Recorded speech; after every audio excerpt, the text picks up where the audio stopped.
Bem-vindos a mais um Lideranças Empresariais. A banca, a economia e as alterações em curso à legislação laboral são alguns dos temas em análise no programa de hoje. Em estúdio temos Sikander Sattar, presidente da KPMG Portugal e também Angola. Doutor, muito obrigado pela presença neste programa. Ainda hoje o número 1 do Royal Bank of Scotland alertou o mundo aqui para a possibilidade forte de, a breve prazo, os países de menor dimensão da zona euro terem de abandonar a moeda única, incluindo Portugal. Admito que este cenário é, de facto, um cenário plausível. Boa noite, João. Em primeiro lugar, gostaria de agradecer o convite para estar presente neste programa.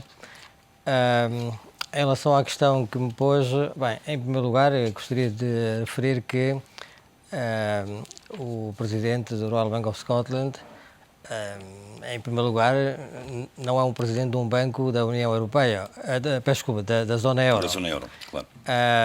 E, portanto, por outro lado, é o presidente do banco intervencionado depois da crise que atingiu o Reino Unido e o setor financeiro do Reino Unido em 2008. E um pouco o problema que temos vivido na Europa e particularmente na zona euro nos últimos tempos e particularmente nestes últimos 2 anos é de que há muitas opiniões que acabam por ter uma influência na evolução desta crise. É o problema da cacofonia. Exatamente. E, portanto, tomando isso em consideração, por um lado, de que há opiniões divergentes e, por outro lado, a falta de liderança que permite, de facto, que a zona euro e a União Europeia no seu todo sigam o seu caminho de convergência e de desenvolvimento, acaba por criar estas incertezas e a própria volatilidade nos mercados. E penso que quanto mais opiniões houver, maior é o risco das coisas se evoluírem de uma forma desfavorável. Sobre o tema em questão, eu diria que para nós e para o nosso país, enfim, o senhor Presidente da Royal Bank of Scotland não estava a referir-se particularmente ao nosso Portugal, país. Exato. Mas, de qualquer das formas, eu diria que tem-se falado bastante nessa questão de alguns países poderem eventualmente ter que deixar a zona euro. Eu não sou favorável a esta situação ou a esta evolução. Aliás, acho que seria mau para... Teria consequências catastróficas. Seria mau, muito mau para o nosso país. E, portanto, é fundamental que os líderes europeus tomem todas as medidas que tiverem que fazer para evitar uma situação que não seria só catastrófico para os países que eventualmente pudessem ter que deixar a zona euro, mas, na minha opinião, seria catastrófico para toda a Europa. E não podemos esquecer que os chamados países mais fortes, ou economicamente mais fortes, como a Alemanha, como a França, esses países também, o seu mercado de exportação, de facto, é a própria Europa. E, portanto, uma grande parte dos produtos que são manufaturados nesses países são exportados para o resto da Europa. E, portanto, uma quebra de confiança na Europa e um desmantelamento de toda a zona euro teria consequências graves também nesses outros países. Nas exportações. Nas exportações. Em relação ao nosso país, eu diria que, em primeiro lugar, me parece que há que evitar a todo custo que essa situação possa evoluir nesse sentido, particularmente porque no primeiro momento, e logo no primeiro momento, teríamos uma situação do empobrecimento de todos os portugueses e do património de todos nós, porque logo após essa eventual saída do euro, que volto a referir, que eu não vejo que irá se concretizar, e portanto não acredito que isso possa acontecer, mas a verdade é que se acontecesse, teria consequências em termos de uma desvalorização significativa no património de todos nós, de todos os portugueses, das empresas Da ordem dos portuguesas, 20%, 30%? Superior a 30%, enfim, os analistas apontam para valores superiores a 30%, e, portanto, isso em termos do próprio desenvolvimento da nossa economia e do poder de compra dos portugueses teria uma consequência bastante grave. Devo salientar que há quem defenda ou há quem tenha feito essa referência de que uma das razões pela qual nós não temos conseguido criar as condições para ultrapassarmos esta crise é, efetivamente, a nossa incapacidade de podermos utilizar um instrumento cambial para sermos mais competitivos. Eu também não sou um defensor da utilização do instrumento cambial para, digamos, melhorar a nossa capacidade competitiva. Nossa competitividade. E digo isso porquê? Porque normalmente, e na história, enfim, para quem estudou a economia, sabe que essas situações ou esses instrumentos servem efetivamente para podermos ser mais competitivos num período curto. Porque a melhor forma de sermos mais competitivos é efetivamente sermos mais produtivos. Sermos mais produtivos, sermos capazes de ter mais inovação, sermos capazes de adaptar a nossa indústria e os serviços de forma que efetivamente possamos competir pela nossa qualidade, pela nossa inovação, pela evolução tecnológica e não por um custo mais baixo. E, portanto, há 15, 20 anos dizia-se que a nossa capacidade de competir era baseada no baixo custo da mão de obra em Portugal. Mas todos nós nos lembramos que isso só por si não nos permitiu construir um setor industrial forte que pudesse hoje ser mais competitivo. Eu depreendo pelas suas palavras que defende, obviamente, que uma solução mais ou menos definitiva para o problema de competitividade de Portugal passa pelo avanço das reformas estruturais adiadas há anos sem fio. Mas, tendo em conta todas estas medidas que estão a ser tomadas até no âmbito do acordo, no memorando de entendimento assinado com a Troika, não estamos a avançar, pelo menos numa primeira fase, num pacote de medidas de reação rápida a esta crise, justamente para políticas que apontam para uma desvalorização dos salários?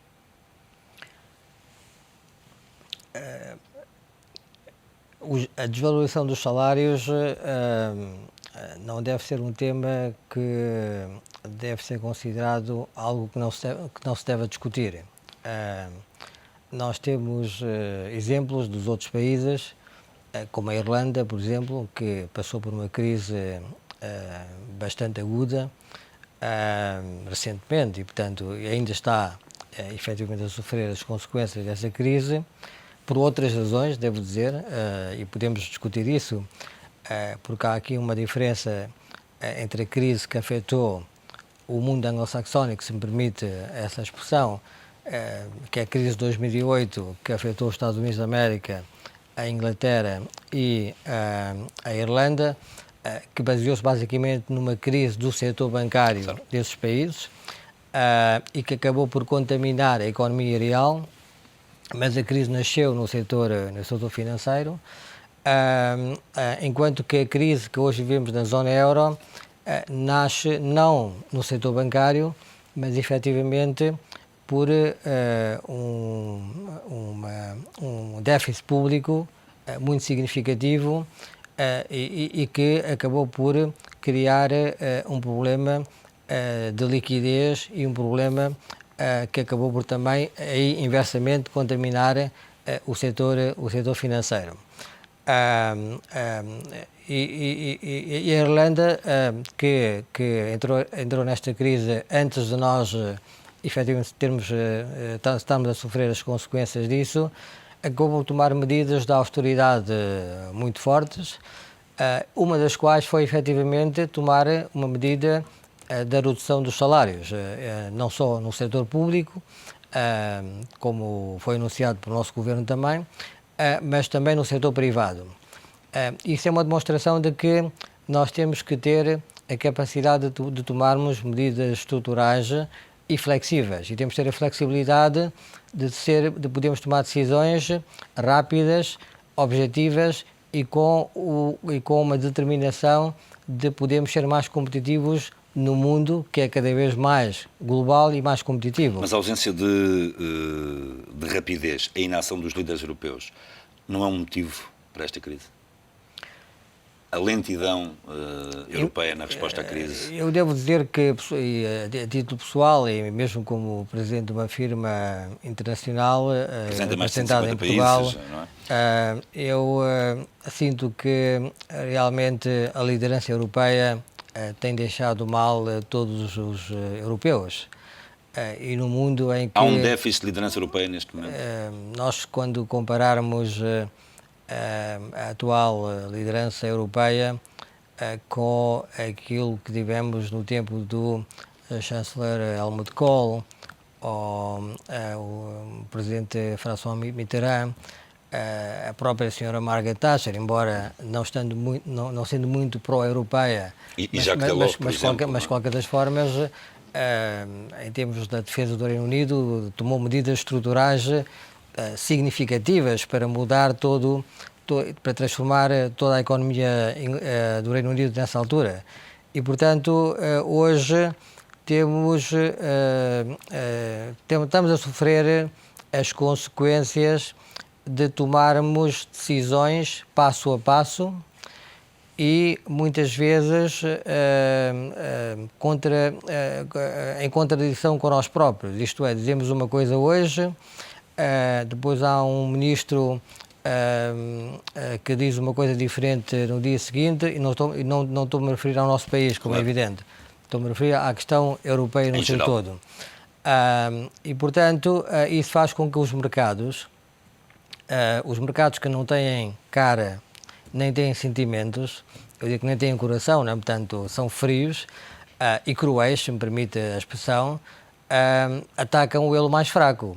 E, portanto, a Europa está a sofrer a volatilidade que nós estamos a sofrer nos mercados europeus, os ataques que temos sofrido em termos do mercado de capitais resultam um pouco dessa incapacidade de termos um rumo em termos da resolução do problema da dívida soberana que atinge hoje quase todos os países europeus. Um problema sistémico. E a questão fundamental é que esta falta de liderança demonstra que aquilo que há um ano atrás ou há 8 meses atrás aparentemente era um problema da periferia europeia, hoje tornou-se claramente num problema de toda a zona euro. O que era justamente impensável há um ano atrás. Exatamente. Completamente impensável. E, portanto, está demonstrado que os países mais fortes, ou supostamente mais fortes, como a Alemanha e a França, não estão imunes às consequências desta crise. E, portanto, a mim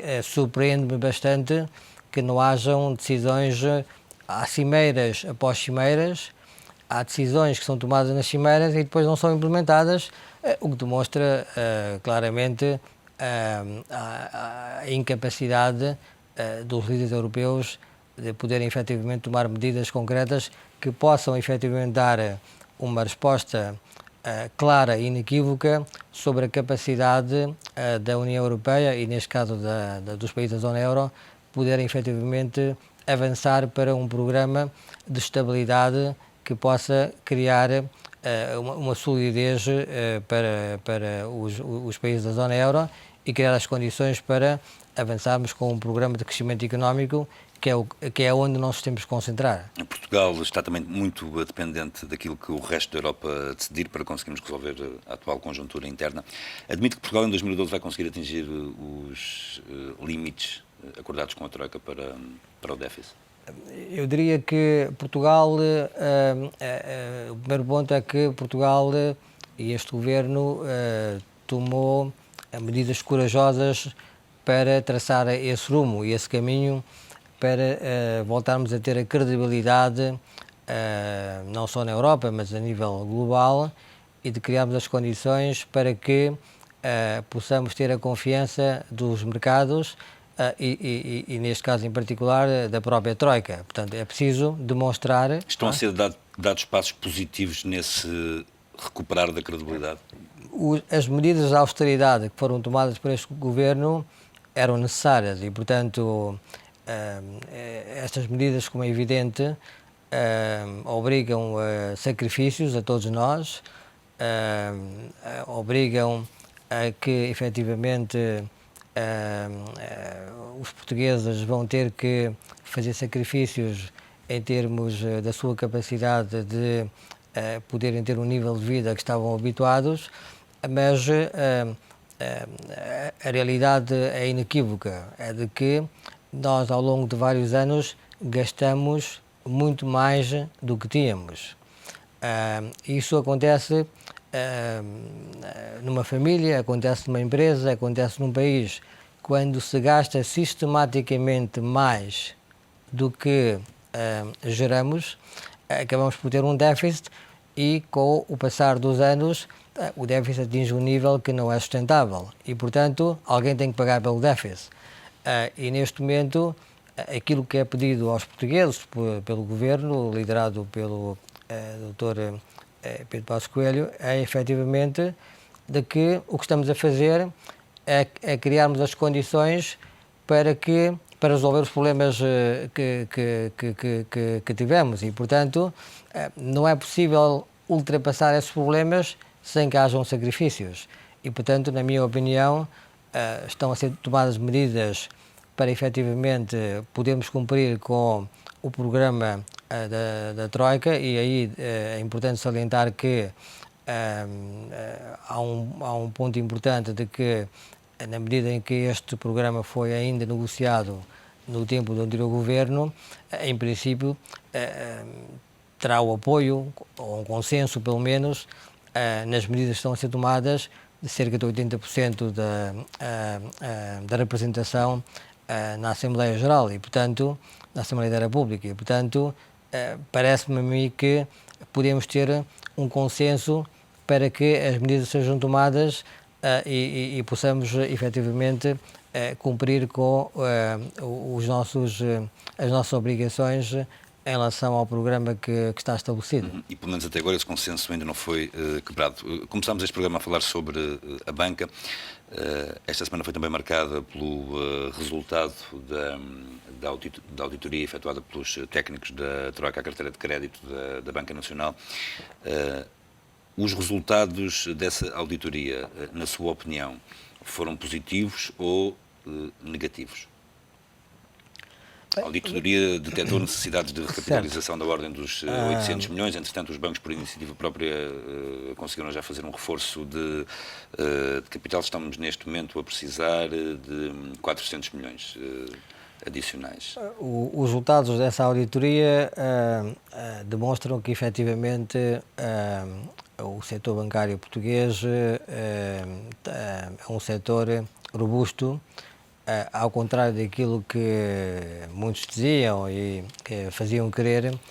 Efetivamente, esta auditoria independente demonstrou que há uma variação de cerca de 0,3% em relação ao valor do crédito total nas imparidades que foram propostas por esta auditoria. O que demonstra muitas coisas. Uma delas é que, apesar dos valores envolvidos, estamos a falar também de valores residuais.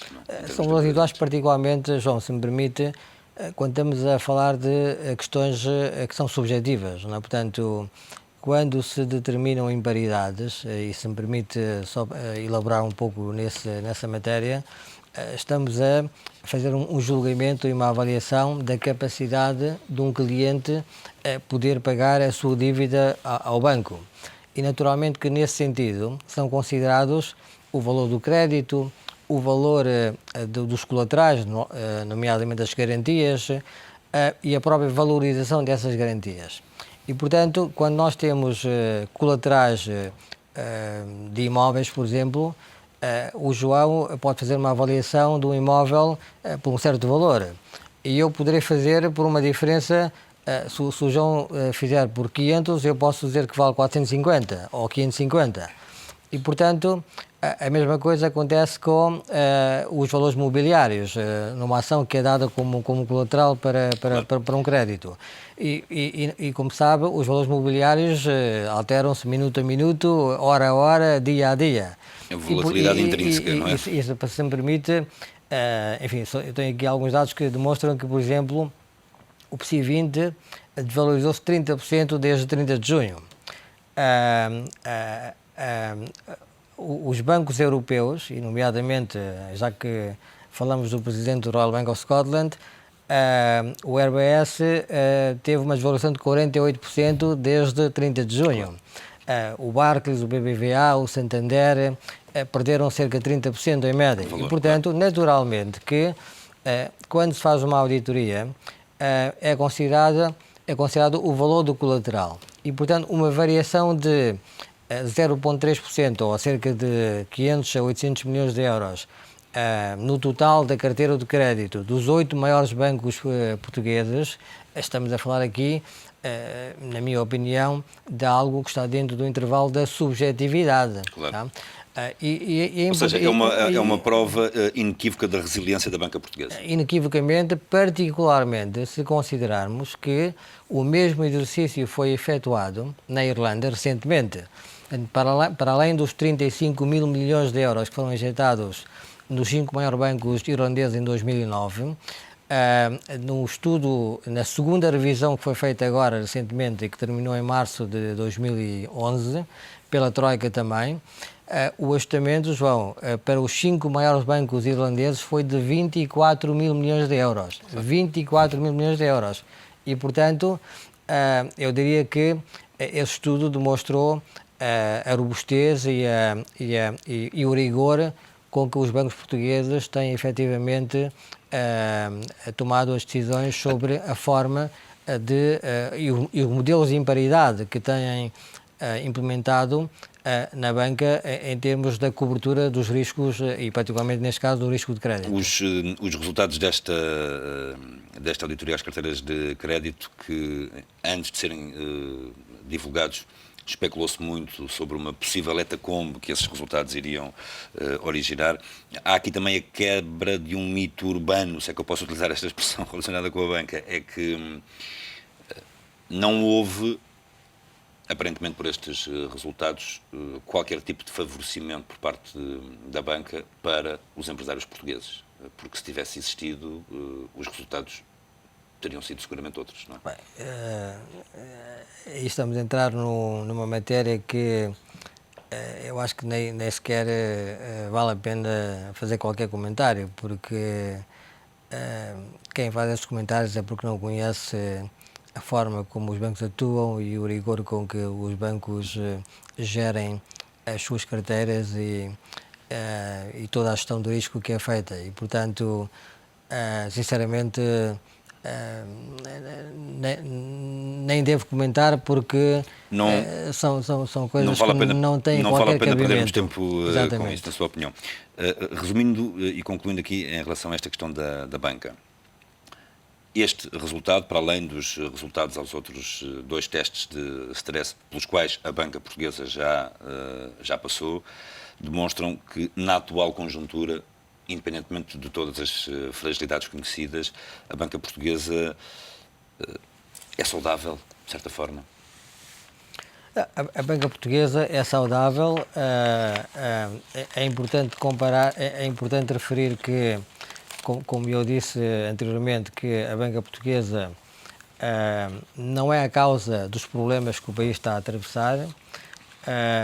Aliás, a banca portuguesa tem sofrido as consequências do déficit público, que acabou por ter um impacto na liquidez do setor bancário, não só em Portugal, como também a liquidez do setor bancário ao nível europeu, devido à crise da dívida soberana.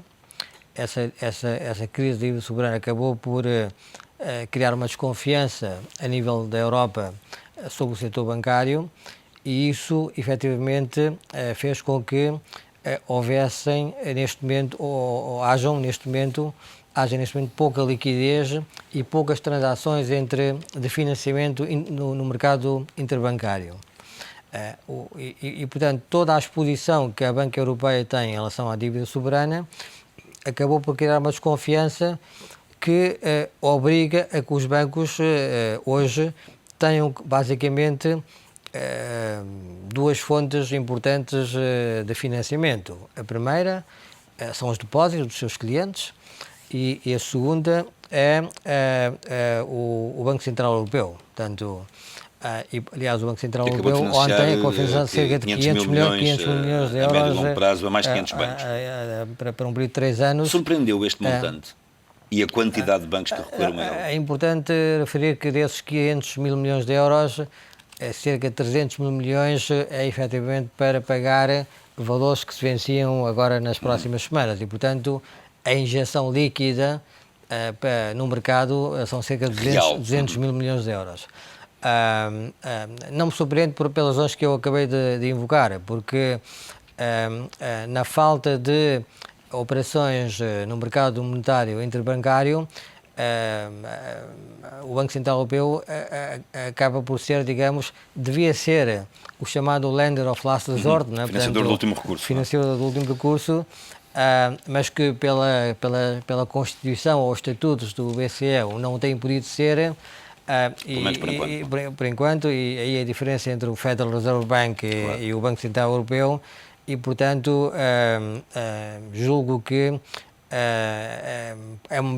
foi uma medida fundamental essa e que na minha opinião deve ser sustentada para que efetivamente voltamos a ter a confiança, particularmente tomando em consideração que, como já referimos aqui, que o setor bancário, em termos do seu core business, em termos da sua atividade core, não tem problemas que ponham em causa a sua solvabilidade e a sua capacidade financeira. Tem um problema do déficit público, tem um problema de que as autoridades europeias não têm conseguido tomar decisões sobre a questão da dívida soberana e se me permite também que eu possa fazer um comentário sobre isso, é que mesmo na ótica das normas prudenciais, das normas contabilísticas, os títulos da dívida pública, normalmente a sua remuneração era o chamado risk-free rate, não é? Portanto, basicamente que era uma taxa sem risco. 100% seguro. Portanto, hoje infelizmente já não podemos dizer o mesmo. Não? Portanto, isso tem um impacto no setor bancário, porque o setor bancário vive à base de conceder créditos por um lado e financiar através do mercado interbancário dos depósitos portanto é a forma que os bancos funcionam. E quando se cria uma desconfiança e o mercado deixam de fazer empréstimos uns aos outros, há uma entropia brutal em todo o sistema. Ora bem, e essa que é a consequência, e daí o recente estudo da EBA que determinou que a Banca Europeia vai precisar de cerca de 115 mil milhões de euros de capitalização até 30 de junho do próximo ano. Doutor, proponho-lhe que façamos uma breve pausa nesta conversa. Fazemos agora um breve intervalo neste Lideranças Empresariais. Estamos à conversa com Sikander Sattar, presidente da KPMG Portugal e Angola. A seguir, a um breve intervalo, vamos olhar para as atuais alterações legislativas que o Governo pretende implementar em matéria de legislação laboral. Até já.